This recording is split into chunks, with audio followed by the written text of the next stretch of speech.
Corinthians is one of Brazil's most iconic football clubs. It has seen highs and lows throughout its history, but it has always maintained a strong fan base. Right now, the club finds itself in a period of multiple challenges, both on and off the pitch. Today, we'll take a look into Corinthians' recent performances, coaching changes, finances, and what the future holds for the club and its supporters, the FIO. Let's unwrap this. The 2024 season has been a mixed one for Corinthians. As of the day I'm recording this, they've played 25 matches in the league and hold the 17th position in the Brasileirão, currently in the relegation zone. Some of their most notable and recent victories have come against Flamengo, showcasing their ability to compete with the top sides and having the fans on their side.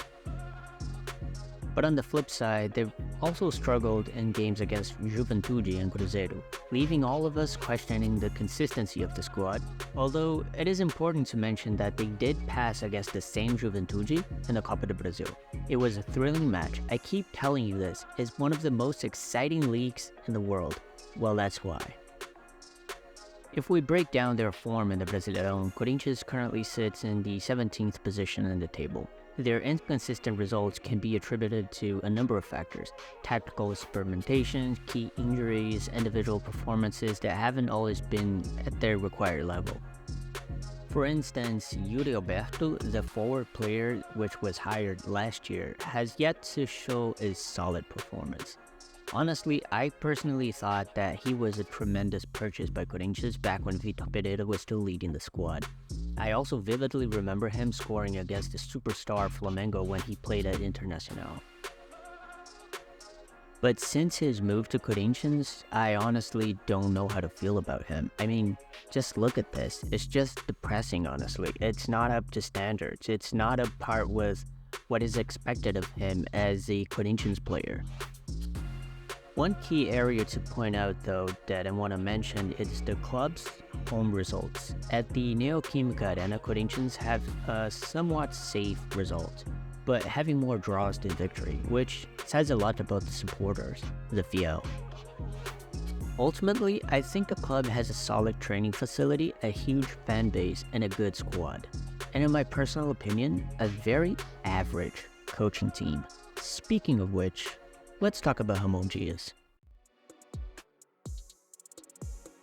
Maybe people will disagree with me, and that's fine, but recently the best coach that stepped in the club was Vitor Pereira. I mean, he reached the Copa do Brasil final, has a 64 performance rate, 58 games, 23 victories, 20 ties, and 15 defeats. He had challenges with the team, yes, but he had results. His contract ended up not being renewed, and Corinthians brought this guy, Fernando Lázaro. No previous coaching experience at all. Well, it was a shit show, simple as that. According to the players, it was a good environment compared to Vitor Pereira, but is that what you want from your coach? Is that what makes Mourinho successful? Guardiola is an angel in the changing room? Suffice to say that he didn't last long and was replaced in the beginning of the 2023 season. Corinthians have undergone a coaching change that has been subject of much discussion throughout 2023 and 2024. Luxemburgo departed after a few months at the helm, with many pointing to poor results, fan dissatisfaction, and a freaking weird interview style. In response, the club appointed Mano Menezes, which also didn't work, and then Antonio Oliveira, which also didn't work. Now the club has Ramon Dias, which is known for saving Vasco da Gama last year from relegation on the last round of the Brasileirão, dependent on results of other games. He is trying to implement his philosophy slowly, and we're yet to see consistent results. But adapting to these changes takes time, and Corinthians' performances under the new regime have been kind of mixed. So far, he has a total of 4 victories, 6 ties, and 4 defeats, a 42% performance rate. I mean, is he up to standards for a club the size of Corinthians? To me, nah. I think Corinthians needs a top-level coach, and Ramon Dias is just not that person. Yes, he improved Vasco da Gama a little bit, but Vasco was not relegated because of the very last round. Corinthians' squad this season is an interesting mix, to say the least. Players like Romero and André Ramalho bring leadership and a winning mentality to the team, while promising youngsters such as Thales Magno provide energy and a glimpse of the future. By the way, Thales Magno is a hell of a player. But we also saw the departure of tenured players such as Gil and most notably Cássio, the goalkeeper that has been with the club for so long and ended up joining Cruzeiro. All these new players and managers being hired and sacked did not make a good contribution to Corinthians' cash flow. And just recently, it was announced that the total debt of the club is 2.5 billion reais, equivalent to around $522 million. That's just insane. Suffice to say that it's just not payable. The club simply does not have enough revenue stream to pay off that debt. A large portion of the debt is related to the stadium in Itaquera, known as the Neoquímica Arena.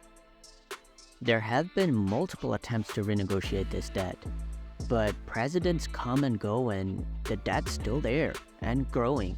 It's a nightmare that no one seems to know how to deal with it, and it keeps growing and growing every season. And now we have Augusto Melo, which was seen as a hopeful change to Corinthians, but ended up being more of the same. More corruption, more police cases. It's just sad how these people treat a massive club such as Corinthians with so much history and a massive fan base. Augusto Melo signed a deal with a gambling company known as Vai de Bet, which later terminated the contract because of a corruption scandal and a police investigation, to the surprise of no one. And then Augusto Melo found another gambling company to support the club, and the money finally came in. And recently, the new sponsor is also being investigated by the police. Do people under Augusto Melo know anything about background checks? When is the deal too good to be true? Maybe it's a sign that it's really not that good. Ultimately, what we see is a complete mess, and what seems like people don't really know what they're doing and how to manage the club. If we open Corinthians' website right now, we'll see a transparency section mostly empty. There is a balance sheet without any notes or explanations, and also not audited. This information is not trustworthy to investors or any stakeholder. All of these accounts need to be broken down and explained. The debt needs to be detailed. I know that the annual reports are audited, but if the club is publishing a monthly result, it needs to be audited and trustworthy, otherwise it's just numbers on the screen. What is this good for? And if you're not going to be audited, just don't publish it. It really gives the impression that people don't have any knowledge of finance. If we compare this to Flamengo's finances, for example, we see a much more detailed report, which is perfect for analysis and also audited. It's just good governance practice for any organization, whether it's private or not. My personal opinion is that Corinthians needs investors and a governance shock. And the best way to do this is going public in the stock exchange. Put 49% of the club stocks in circulation, retain control of the company, implement governance key controls, and use the investment money to pay off the debt. It's possible, but maybe this mess benefits someone? Who knows? And now we look into Corinthians' biggest gamble of the season, the signing of Memphis Depay. And by gamble, I don't mean to say that Memphis is a bad player or that he has some doubtful performances. What I mean is, how is this transaction going to actually work?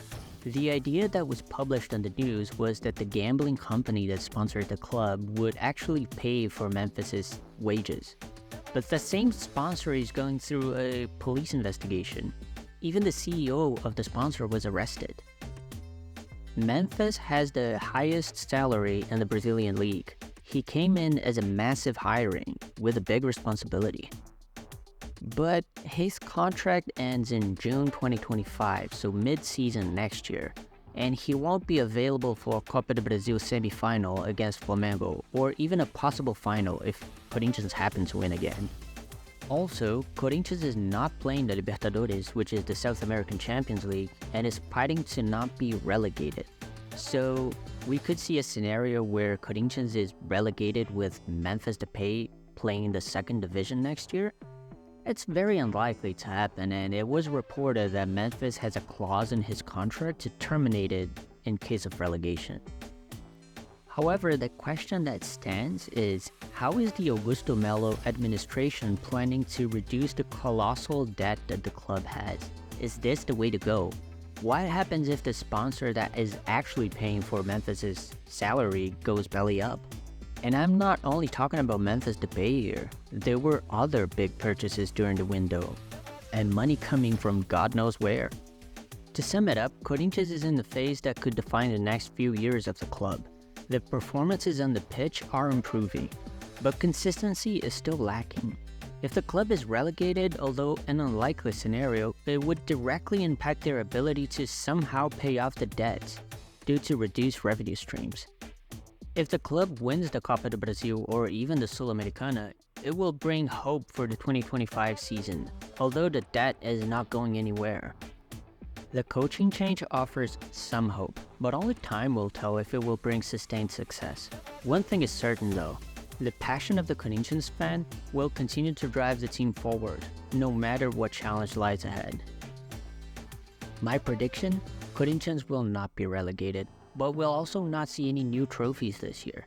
Simple as that. And if Augusto Melo administration keeps doing what it's doing, it's sad to say, but I honestly don't have any hopes for Corinthians' future. In the Copa do Brasil, although they were able to secure a good home win against Juventude, it will be very tough to repeat the results against Flamengo.